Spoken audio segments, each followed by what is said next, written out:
Good evening mga brody. So nakalagpas na ako sa Marcos Highway. So bibigyan ko lang kayo ng update.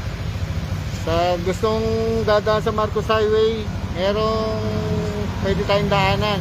Pagdating nyo lang sa may tapat ng office ng Joyride, sa Center Island na kayo bumaybay para makalusot kayo. Kasi ang lalim ng tubig sa may Pilinbes, sobrang lalim.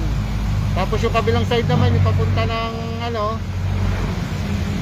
ng Cubao, pag galing naman kayo dito sa Antipolo, sa Masinag kayo karaan, napakalalim naman sa may Vermont Royal. So mga brody, sa mga maging pasensyoso kayo at huwag kayong singit na singit kasi alam niyo na pagka ganito traffic may nagbabanggaan pa rin, kaya para hindi na kayo masangkot sa mga ganong insidente, maging pasensyoso kayo. Pati magbigayan tayo, lalo na tayo mga nakamotor, mahirap kasi nga naka two ways lang tayo kasi basa pa yung daan, mahirap sa atin para madisgrasya pa.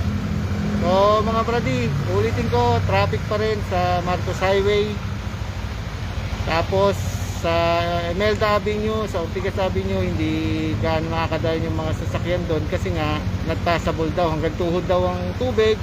So lahat kami bumalik para mag Marcos Highway.